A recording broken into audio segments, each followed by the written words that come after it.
সুপ্রিয় দর্শক, আপনারা কি কুমড়ো চাষ করেছেন? কাঙ্ক্ষিত ফলন পাচ্ছেন না? কুমড়োর স্ত্রী ফুল আসছে না, আসলেও কম সংখ্যায় আসছে, কিংবা স্ত্রী ফুল এলেও তা ঝরে যাচ্ছে? তাহলে আপনারা এই সারটি একবার প্রয়োগ করে দেখুন। যাদের স্ত্রী ফুল আসেনি, মাত্র 20 দিনের মধ্যে স্ত্রী ফুল আসতে বাধ্য হবে, এবং যাদের স্ত্রী ফুল আসছে তাদের আর একটাও স্ত্রী ফুল ঝরে পড়বে না। তা চলুন দর্শক, আমি কী সার প্রয়োগ করছি দেখে নেওয়া যাক। প্রথমে আমি যে সারটি প্রয়োগ করব সেটি একটি জৈব সার। এটি জৈব সার, এতে সব রকম মিশ্র আছে। এই সারটি আমি প্রয়োগ করছি। দেখুন, এটি একদম জৈব সার। এতে রয়েছে ভার্মিকম্পোস্ট থেকে শুরু করে শিংকুচি, হাড় গুঁড়ো ইত্যাদি দিয়ে এই সারটি অনেক দিন আগে তৈরি করেছি। এরপর যে সারটি দেব সেটি হলো খোল। এটি সরিষার খোল। এটি প্রত্যেক মাদাতে 10 গ্রাম করে আমি দিয়ে দেব। দেখুন, আমি 10 গ্রাম করে প্রত্যেক মাদাতে দিয়ে দিচ্ছি।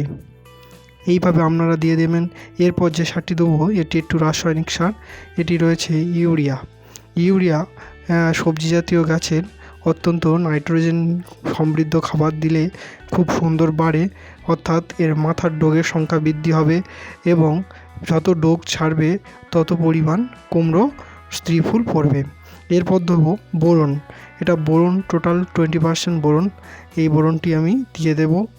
দেখুন, এই বোরনটি দেওয়ার উপকারিতা হলো, বোরন দিলে গাছের ফুল এলেও সেই ফুল থেকে পচন রোধ করে, এবং গাছের যে কুমড়ো হলে সেই কুমড়ো ফেটে যাওয়া বা ইত্যাদি কোনো সমস্যা রোধ করে এবং কুমড়োটিকে সলিড করে। এরপরে দেব সেটি হচ্ছে পটাশ সার।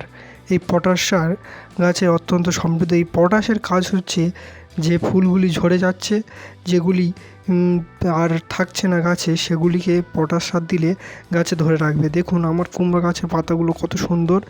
এবারে পটাশ সার দিয়ে দিয়েছি। এরপরে গাছের মাটিগুলোকে ভালোভাবে গোড়ার দিকে টেনে দিয়ে সারগুলোকে বন্ধ করে দিতে হবে। দর্শক, আজ এই পর্যন্ত।